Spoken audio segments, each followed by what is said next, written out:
Good morning, world. It's North Dakota Transplant. Yes, I know I've been absent again for a period of time. Things have been a bit unrestful up here in the great state of North Dakota. I'm still battling the staffing issues which have haunted me since I got here.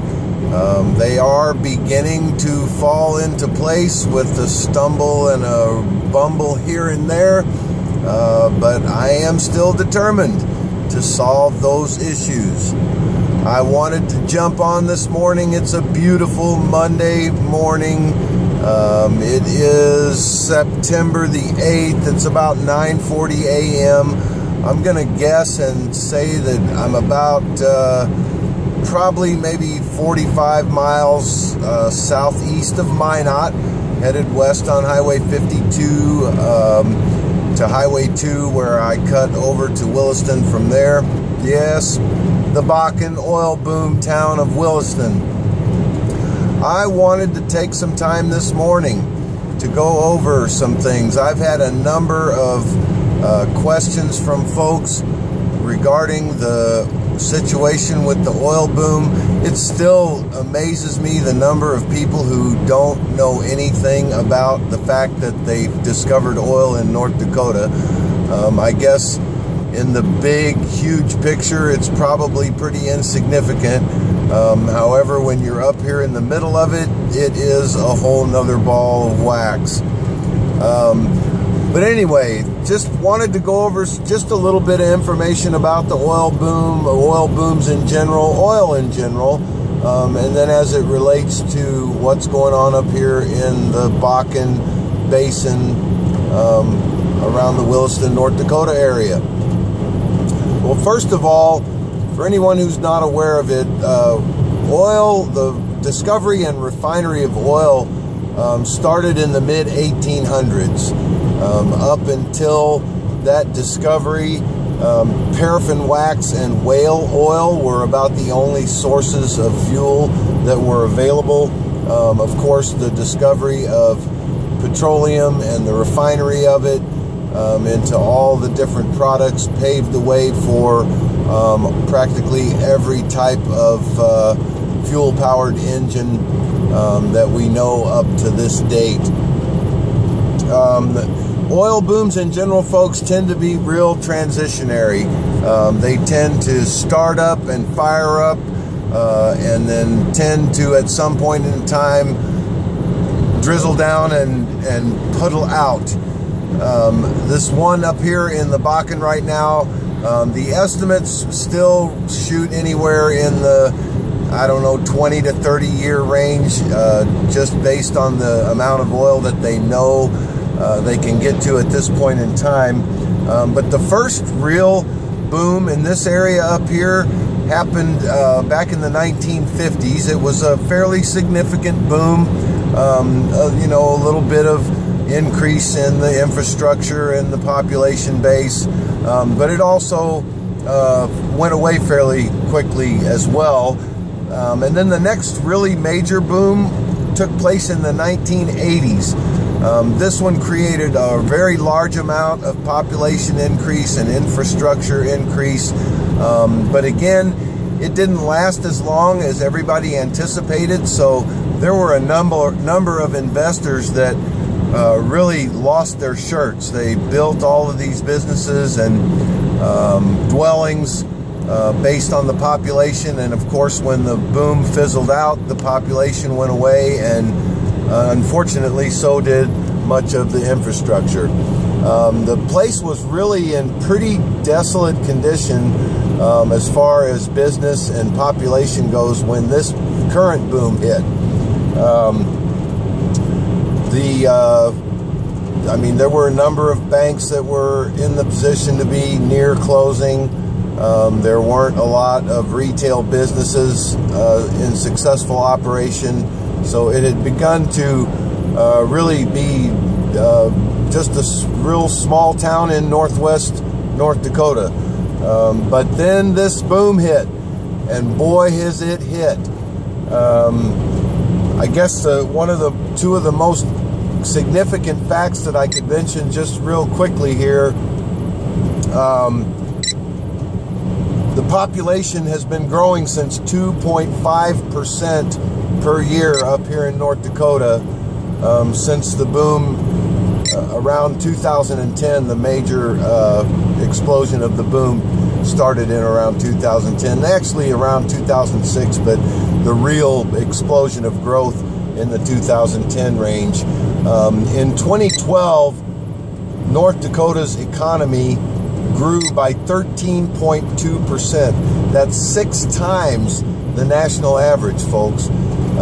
In 2004, North Dakota was 36th in the United States as far as per capita income goes. In 2013, we ranked 2nd place, from 36th to 2nd place in less than a decade. So again, that's pretty significant growth, pretty significant numbers. Certainly says a lot about the kind of financial impact that this thing is having, not only up here in this area, but on the state as a whole. Are we at the peak of this oil boom? That is the looming question. And I'm going to share my own beliefs, which are shared by others. There are, of course, those who disagree with what I'm about to say, but and I apologize about the radar detector. You know what? I don't speed. I just kind of like to know where the enforcers of the law are located. There must be one not too far up here ahead of us. I'm just going to shut this thing off for now.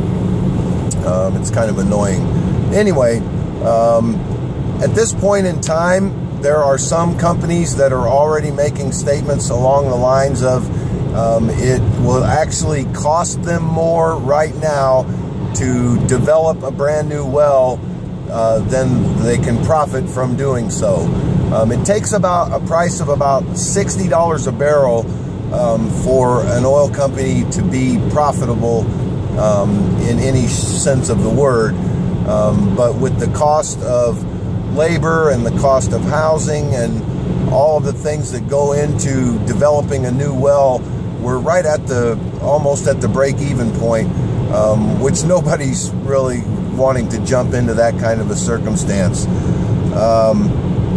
As far as the infrastructure and the housing and the retail, it has already caught up to the kind of wages that you can make. So in the sense that you can come up to this oil boom town and get rich, that's really not a plan of action anymore. Again, just the cost of living in Williston, North Dakota is the highest cost as far as renting a place to live in the country right now. We're some pretty scenery over here, folks. It's beautiful, not really remarkable. This is a pretty large body of water off here to the right side of us, but it's a beautiful sunny day. There's not a lot of remarkable scenery on this section of highway, but again, I just wanted to get some of this information out, help answer some questions as far as what's happening up here. Our well count right now seems to be pretty much stagnant. We stay between 188 to 194 wells, you know, up and down daily. They move them around from place to place. But the higher production levels that they've managed to come up with the new technology have made it easier to get more production from the wells that are currently in place. Now, don't get me wrong, we're still going to find more oil. I think we've almost hit the point of 1.2 billion barrels a day. You know, that's, wow, that's a lot of oil, folks. So North Dakota is contributing to the fossil fuel supply, not only for America, but unfortunately we are shipping some of this stuff out of our country. I don't understand that, but that's a whole nother page, a whole nother subject. Let me just say thank you again to all of you folks. This has been a pretty hectic past couple of months here.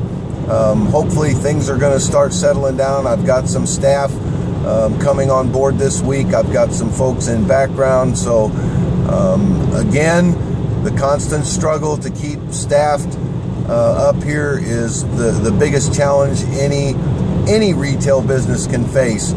It's kind of unbelievable that in 2 years I haven't been able to manage to get a full staff in place. But again, thank you all for watching, listening. I love your comments, your questions.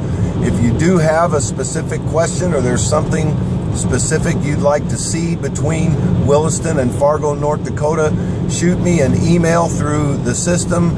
That's the fastest way for me to get back to you. And for those that are waiting, I will try my best to get in there and get caught up a little bit better here in the near future. Hope everyone has a great week. This is North Dakota Transplant. Again, if you like what you see and hear here, tell all of your friends. I can never have enough of you folks out there. You're all wonderful. Have a great week, and I'll catch everybody next time. Bye.